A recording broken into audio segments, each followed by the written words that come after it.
اسلامی مملکت کی بقا، اس کا قیام اور اس کی مضبوطی اللہ تعالیٰ کی توحید کی اقامت میں ہے.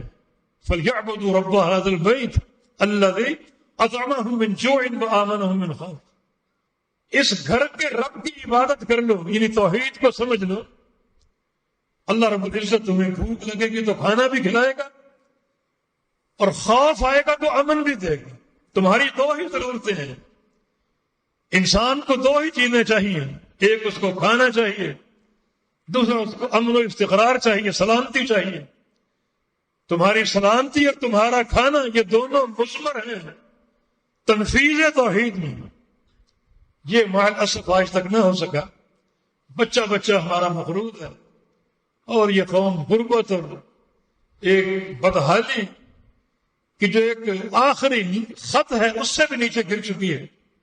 ہمارے جو مدبر ہیں، بڑے اعلیٰ ذہنوں کے مالک، وہ کمیشن بٹھاتے ہیں کہ ہماری غربت کے تنزلی کے اسباب کیا ہے. تو ان بیچاروں کو کہا جائے کہ اپنے ننھے دماغوں پر زور نہ دو. ہماری کمزوری کے اسباب متعین ہو چکے ہیں، اور وہ ہے توحید کو نہ سمجھنا اور توحید سے دوری.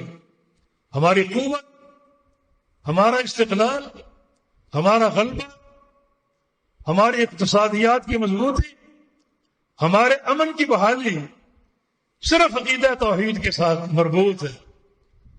یاد رکھو، کھانا ہمارا حق ہے، امن ہمارا حق ہے. اوپر اللہ رب العزت عرش پہ مستوی ہے. اس نے ہمیں اپنا ایک حق دیا ہے، اور وہ توحید. حق اللہ علی العباد ان یعبدوہ ولا یشرکوا بہ شیئا. اللہ کا بندوں پر یہ حق ہے کہ بندے اللہ کی عبادت کریں، بس اس کی توحید کو سمجھیں. یہ اللہ کا حق. زمین والے آسمان والے کے حق کو سمجھیں اور اس کو نافذ کریں، تو آسمان والا زمین والوں کے سارے حقوق پورے کر دے گا.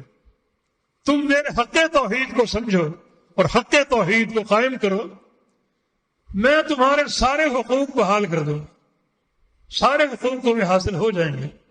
جب توحید کے بدلے جنت ہے، اور جنت سب سے بڑی نعمت ہے، تو یہ دنیا کے مال، دنیا کا امن و سلامتی، یہ تو بہت معمولی چیزیں ہیں. جب توحید پر جنت ملے گی تو دنیا کی ترقیاں اور کامیابی کیوں نہ ملیں گی. تو جو حقیقت میں اس منہج اور فکری ریاست کی بنیاد تھی، اس سے ہم کوسوں دور ہیں. یہ ہماری غربت کا، افلاس کا، ہمارے مقروض ہونے کا سبب ہے. سب کچھ چھوڑ کر توحید کی خدمت کریں.